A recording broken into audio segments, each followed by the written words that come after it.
quando o trabalhador ou seu dependente estiver em estágio terminal em razão de doença grave. Eu acho isso um pouco errado, mas quem sou eu para falar de lei, né? Então fala que se a pessoa que está trabalhando ou seu dependente estiver em estágio terminal, gente. Terminal significa que o médico já falou assim, não tem mais o que fazer. Espera que daqui um dia, um mês, uma semana, chega ao falecimento dele. Em razão de doença grave. Por isso que eu falei que lá atrás, né, sobre o câncer e o HIV, eu acredito também que seja um estágio um pouco mais grave para poder fazer a retirada do FGTS. E aqui essas doenças graves, elas também entram como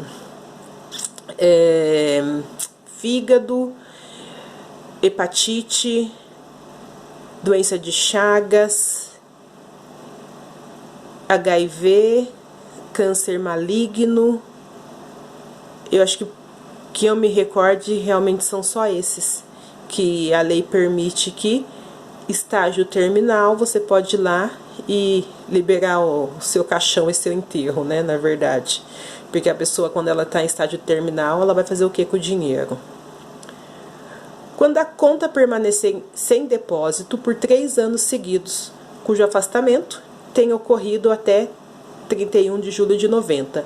Ou seja, se eu ficar 3 anos sem nenhum tipo de registro via CLT na minha carteira, eu posso ir lá e retirar os meus fundos de garantia que estão lá. Independente não, na verdade são os fundos de garantias na qual eu pedi demissão da empresa. Porque os demitidos eu já retirei a hora que eu saí da empresa. Só que tem que ser realmente 3 anos sem nenhum registro. Para aquisição de moradia própria, liquidação ou amortização de dívida ou pagamento de parte das prestações de financiamento habitacional. Então, se eu quiser comprar uma casa, eu posso utilizar do meu FGTS para poder ajudar a dar entrada nessa casa. Se eu quiser liquidar uma parte da dívida da minha casa, eu também posso utilizar o FGTS. Se eu quiser pagar uma parte das prestações que eu tenho no meu carnê, né, se no financiamento habitacional, a lei também permite que eu possa utilizar esse FGTS. Abrindo uma ênfase aqui, gente, em um governo, engraçado até, dizia-se que esse governo ia abrir 2 exceções para você poder utilizar o FGTS. Na verdade, acredito que seja uma forma de, quanto mais puder liberar o FGTS para chegar na aposentadoria realmente não ter direito a um valor alto, as leis eles vão tentando aplicar. A primeira lei que eles estavam tentando aplicar, mas obviamente não ia ser aprovada, é que as mulheres, prestem atenção, as mulheres, elas poderiam retirar o FGTS para poder fazer o casamento dos seus sonhos. O homem não, tá? O homem, ele ia cuidar das despesas da casa, mas as mulheres poderiam fazer essa retirada de FGTS e fazer o casamento, a festa que ela quisesse.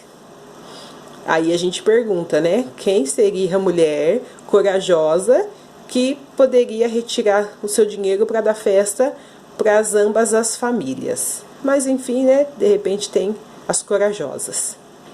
E a segunda lei também que estava para ser aprovada, mas também não foi, também não sei se é lenda das pessoas, mas eu vi muito isso nos guias trabalhistas, que poderia ser retirado o FGTS para as pessoas que quisessem fazer cruzeiros nacionais ou internacionais.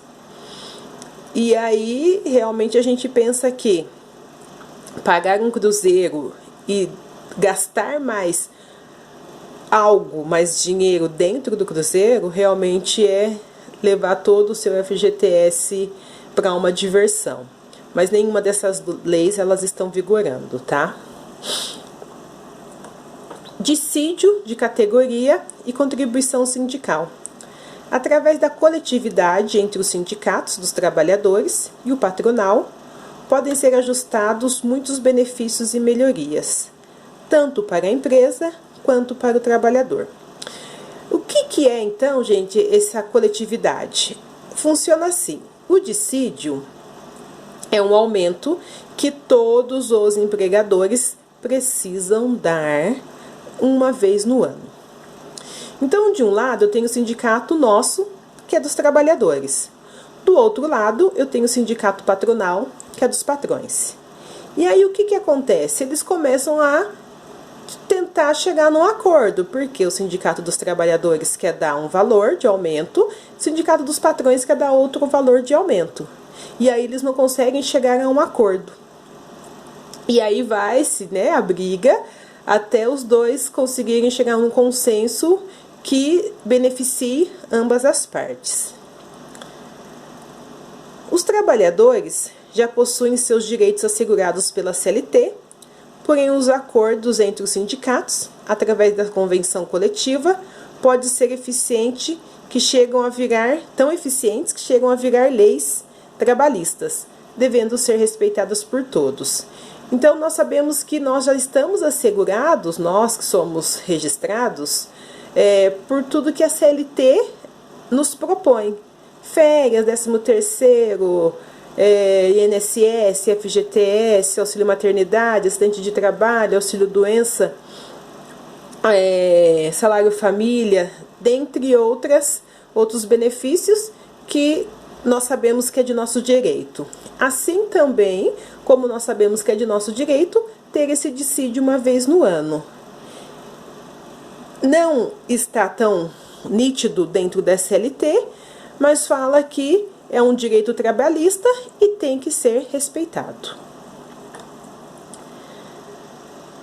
Antes mesmo de iniciar o processo de admissão do funcionário, é necessário que a empresa verifique qual a classificação salarial dentro da função que o novo colaborador irá executar.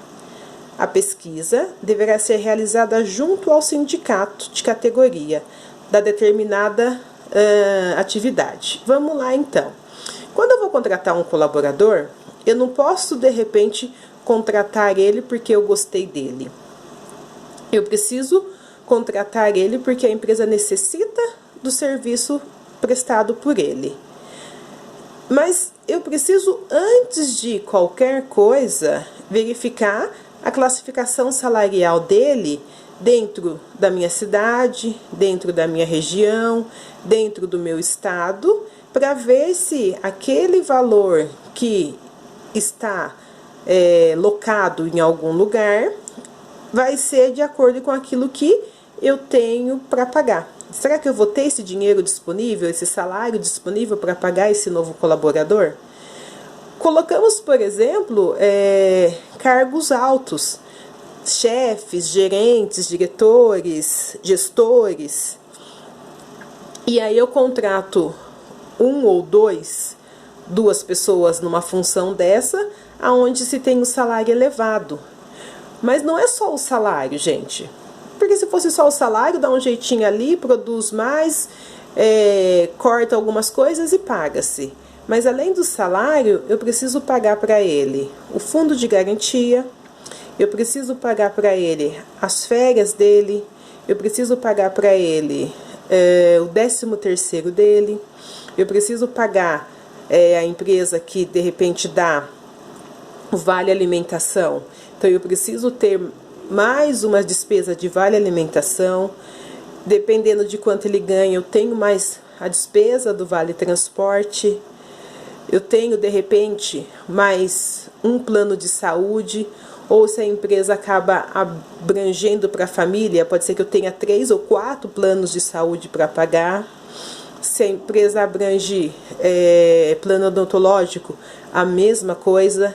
Então, eu preciso fazer uma junção de tudo isso que eu preciso pagar para esse funcionário e ver se realmente a empresa está disponível para poder reajustar mais essa despesa dentro da área financeira dela. E essa pesquisa ela tem que ser realizada junto com a categoria determinada da função desse colaborador.